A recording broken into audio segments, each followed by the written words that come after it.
متصوفین، اس بارے میں اللہ جل شانہ کی عظمت جہاں بیان فرماتے ہیں تو بالکل عقلاً اور شرعاً وہ چیز انسان کے سامنے آ جاتی ہے. لا یحد ولا یتصور ولا ینتج ولا یتغیر تعالی عن الجنس والجہاد، کہ اللہ تبارک و تعالی حد سے، قید سے، ترکیب سے، عجز سے، کمزوری سے، جہد سے، سمت سے پاک ہے اور مطلق ذات ہے اور اکیلے ساری کائنات کی مالک ہے. اللہ جل شانہ کی شان سن کر اللہ کے سب بندوں کو سبحان اللہ کہنی چاہیے. یعنی اگر اللہ جل شانہ کی شان بیان کرتے وقت آپ خاموش رہیں اور بعد میں کسی ولی اللہ کا واقعہ بیان کریں تو آپ زور زور سے سبحان اللہ کہیں، اس کا مطلب یہ ہوا کہ اللہ کے دوستوں سے تو آپ کو محبت ہے لیکن اللہ سے محبت نہیں ہے. کم ہے. اس لیے اللہ جل شانہ کی جب میں عظمت بیان کر رہا ہوں تو پیار سے کہیں سبحان اللہ. اللہ تعالیٰ جل شانہ کی ایک ذات ہے جو قدیم ہے، باقی سب کچھ حادث ہے.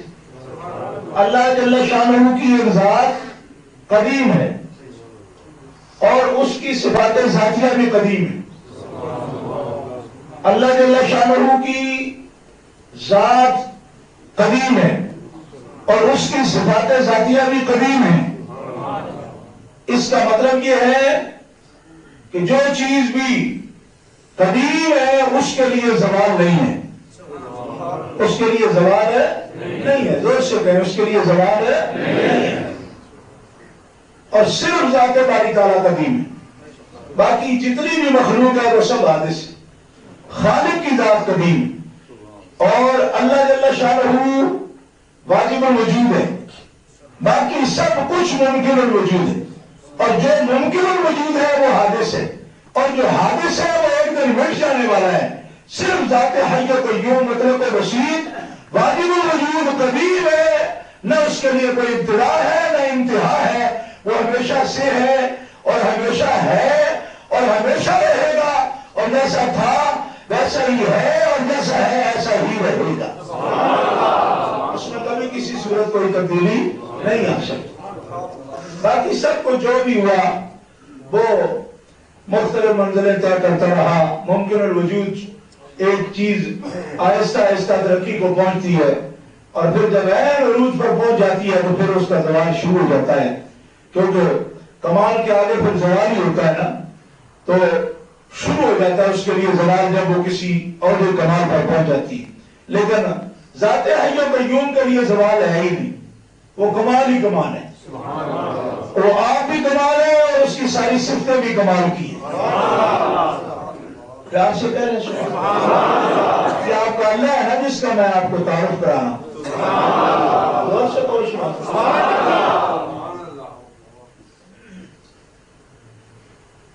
یہ اللہ جل شانہ. اس بارے میں اگر آپ کو کسی ایک صفت سے متفق نہ ہو جو میں بیان کر رہا ہوں تو آپ مجھے بتا سکتے ہیں، لیکن آہستہ نہیں بول سکتے. اگر آپ کو جھجک ہے نا بھی یہ شان اللہ کی صحیح نہیں بیان ہو رہی، اس میں فلانی صفت جو ہے وہ صحیح نہیں بیان ہوئی، تو آپ بتا سکتے ہیں. اس میں ڈرنے جھجکنے کی کوئی ضرورت نہیں، لیکن آہستہ نہیں بول سکتے آپ. ہاں اس لیے کہ یہ تو ایک گواہی کا موقع ہے. میں توحید کا بیان کر رہا ہوں آپ کے سامنے. میں چاہتا ہوں کہ اللہ کے دوستوں کی عظمت بیان کرنے سے پہلے میں اللہ کی عظمت بیان کروں. کیوں؟ اس لیے کہ اللہ کے ولیوں کی شان سمجھ ہی تب آئے گی جب پہلے اللہ جل شانہ کی یاد ذہن میں تازہ ہو جائے.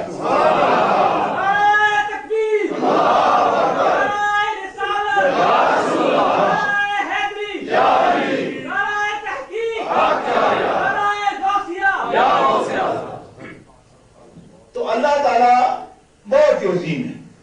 اللہ جل شانہ جسم سے پاک ہے لیکن واجب الوجود ہے. واجب الوجود ہے. اور یہ اگر آپ سمجھنا چاہیں جسم اور وجود میں کیا فرق ہے تو یہ اس طرح تقریب میں سمجھ نہیں آئے. ایک بہت گہرا مسئلہ ہے. آپ یہ سب کچھ سمجھنے کی ضرورت بھی نہیں ہے کیونکہ اللہ جل شانہ کی ذات ماننے کی ذات ہے، سمجھنے کی ذات بھی نہیں ہے. واجب الوجود ہے لیکن جسم سے پاک ہے. جسم سے پاک ہے پھر بھی اس کی وجہ بھی ہے، اس کا ہاتھ ید اللہ بھی ہے، وجہ اللہ بھی ہے، عین اللہ بھی ہے، لیکن کوئی یہ نہیں کہہ سکتا بھائی ید اللہ سے مراد اس طرح کے ہاتھ ہیں، یہ بھی نہیں کہہ سکتے۔ اب بتاؤ نا یہاں کچھ ہے بات سمجھنے کی؟ یہ تو مننا ہی مننا ہے۔ وہ کہتے ہیں ہاتھ ہے، لیکن علماء کہتے ہیں یہ نہیں سمجھنا بھائی اس طرح کا ہاتھ ہے، عین ہے لیکن کیسی، یہ بھی کہہ رہا ہے اس طرح کی آنکھ ہے، اور سمیع ہے لیکن یہ نہیں کہہ رہا کہ اس طرح کے کان ہیں۔ ہے کیا مولوی جی؟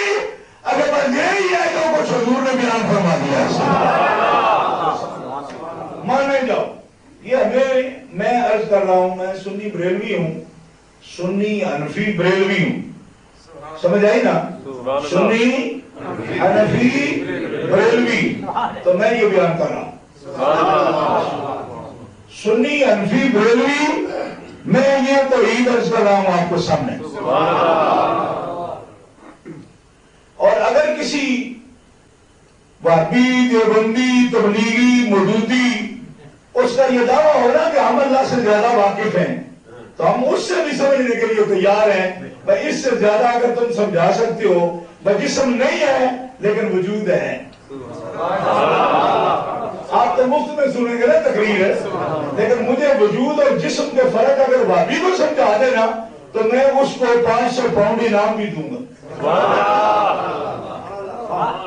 آپ ایسے ہی سن رہے ہیں تو سنیں، یہ بھی آپ کی مہربانی ہے، لیکن میں باقاعدہ اس پر جو مجھے بتایا بھابی میں بڑا چیمپئن ہوں توحید کا، تو میں تو بتا واجب الوجود ہے، جسم سے پاک ہے۔ مطلب کیا ہے اس کا؟ ایسی خام خواہ ایک شور ہے، ایک روگ ہے جی توحید ہو رہی ہے، توحید ہو رہی ہے۔ میں کہ کیا توحید ہو رہی ہے؟ اور جسم نہیں اس کا، جسم نہیں، ہاتھ ہے، ید اللہ ہے، کہو نا سبحان اللہ۔ جسم نہیں، وجہ اللہ ہے، وَيَبْقَى وَجْهُ رَبِّكَ ذُو الْجَلَالِ وَالْإِكْرَامِ۔ اب وہ کیسا ہے جی چہرہ؟ جسم نہیں، چہرے تو ایسے ہوتے ہیں، چہرے ایسے ہوتے ہیں جیسے آپ سب کے ہیں۔ وہ کہتے ہیں چہرہ ہے، علماء کہتے ہیں جو جسم مانے وہ کافر ہو جائے گا، جو جسم مانے وہ کافر ہو جائے گا۔ قرآن کہتا ہے چہرہ بھی ہے، ہاتھ بھی ہے، اور متکلمین کہتے ہیں جسم نہیں ہے، واجب الوجود ہے۔ اور حدیث و قرآن یہ بتا رہا ہے کہ جسم نہیں ہے اور محمد رسول اللہ نے دیدار بھی کیا۔ اب آپ زور سے کہہ رہے ہیں سبحان اللہ۔ یہ سب باتیں میں اس لیے عرض کر رہا ہوں کہ یہ کچی بات، جو کچی جماعت باس مولوی جو ہوتے ہیں نا وہابیوں کے، تو وہ مسجدوں میں توحید کا جناب مسئلے بیان کرتے ہیں، اور میں نے کہا یہ مسئلہ اتنا آسان نہیں ہے کہ تم ایسے ہی بیان کرنا شروع کر دو۔ اب یہ اس میں زیادہ تر جو ہے اعتبار جناب محمد رسول اللہ صلی اللہ علیہ وسلم کے بیان کا اعتبار ہے۔ اس طرح انہوں نے فرما دیا، اس طرح ہمیں توحید کو ماننا پڑے گا۔ یہ ایسے حضور صلی اللہ علیہ وسلم کے حوالے کے بغیر اس پر بات نہیں ہو سکتی، میرا یہ دعویٰ ہے وہ توحید پر بات نہیں ہو سکتی اگر نبی علیہ السلام پر اعتبار نہ کیا جائے، اعتبار نہ کیا جائے۔ بلکہ میں تو یہ کہتا ہوں کہ توحید کے مسئلے میں آنکھیں بند کر کے حضور کی بات پر اعتماد نہ کیا جائے تو توحید کا مسئلہ الجھ سکتا ہے، سلجھ نہیں سکتا۔ الجھ جائے گا، سلجھے گا نہیں۔ ہاں، اگر توحید کے مسئلے میں یقین پیدا کرنا چاہتے ہیں مسلمانوں تو اس کی بات ماننی پڑے گی آنکھیں بند کر کے، جس نے توحید کا مشاہدہ بھی فرمایا۔ تو کمال، انسان کسی بھی چیز کو دیکھ سکتا ہے تو مری چیز کو دیکھ سکتا ہے، جس کا دیکھنا روا ہو، جس کا کوئی جسم جی اسی کو دیکھ سکتا ہے۔ جسم نہ ہو تو دیکھ سکے گا نہیں۔ دیکھو ذات باری تعالیٰ واجب الوجود، لیکن اس کا ادراک اور اس کا شعور اور اس کا علم یہ سب چیزیں بنا ہے، عقل سے بنا ہے۔ لیکن رسول اللہ صلی اللہ علیہ وسلم نے فرمایا میں نے عین ذات باری تعالیٰ کا مشاہدہ کیا اور اپنی سر کی آنکھوں سے مشاہدہ کیا۔ اور یہ سیدنا ابو بکر صدیق کا مسلک ہے، سیدنا ابو بکر صدیق کا مسلک ہے، یہی حضرت عمر فاروق کا مسلک ہے، یہی حضرت عثمان غنی کا مسلک ہے، اور یہی حضرت علی المرتضیٰ کا مسلک ہے، اور یہی حضرت عبداللہ ابن مسعود کا مسلک ہے۔